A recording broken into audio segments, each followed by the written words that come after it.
Celebrating 50 years. Majestic Jewelers.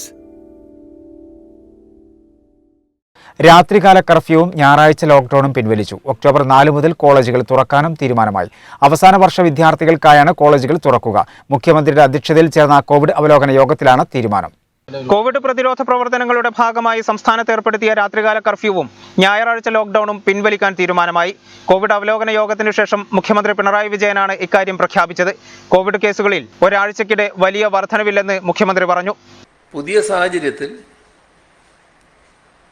ഇന്ന് Covid review meeting ചർച്ച ചെയ്ത് തീരുമാനിച്ചത് സംസ്ഥാനത്ത് ഏർപ്പെടുത്തിയിട്ടുള്ള രാത്രികാല നിയന്ത്രണങ്ങൾ, അത് രാത്രി 10 മണി മുതൽ രാവിലെ 6 മണി വരെയുള്ള നിയന്ത്രണം, അതേപോലെ തന്നെ ഞായറാഴ്ചയിലെ ലോക്ക്ഡൗൺ, ഇത് രണ്ടും പിൻവലിക്കാൻ ഇന്നത്തെ അവലോകന യോഗം തീരുമാനിച്ചിട്ടുണ്ട്.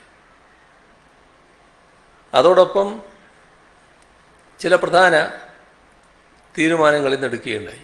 ഓഗസ്റ്റിൽ 18% മുകളിലുണ്ടായിരുന്ന ശരാശരി TPR സെപ്റ്റംബർ ആദ്യവാരത്തിൽ കുറഞ്ഞതായും മുഖ്യമന്ത്രി വ്യക്തമാക്കി. ഒക്ടോബർ 4 മുതൽ സാങ്കേതിക വിദ്യാഭ്യാസ സ്ഥാപനങ്ങളും മെഡിക്കൽ കോളേജുകളും തുറക്കും. അവസാന വർഷ വിദ്യാർത്ഥികൾക്ക് മാത്രമാകും ക്ലാസ് ഉണ്ടാകുക. അധ്യാപകരും വിദ്യാർത്ഥികളും ആദ്യ ഡോസ് വാക്സിൻ സ്വീകരിച്ചിരിക്കണമെന്നും മുഖ്യമന്ത്രി പറഞ്ഞു. സ്കൂൾ, കോളേജ് അധ്യാപകർ നിർബന്ധമായി വാക്സിൻ എടുക്കണം. ഇവർക്ക് വാക്സിനേഷനിൽ മുൻഗണന നൽകും. ഇതുവരെ 3 കോടി ഡോസ് വാക്സിൻ നൽകിയതായും മുഖ്യമന്ത്രി വ്യക്തമാക്കി. അതേസമയം കോവിഷീൽഡ് വാക്സിന്റെ ഇടവേള കുറച്ചതിൽ യോജിപ്പുണ്ടെന്നും സർക്കാർ നിലപാട് കേന്ദ്രത്തെ അറിയിക്കുമെന്നും മുഖ്യമന്ത്രി കൂട്ടിച്ചേർത്തു.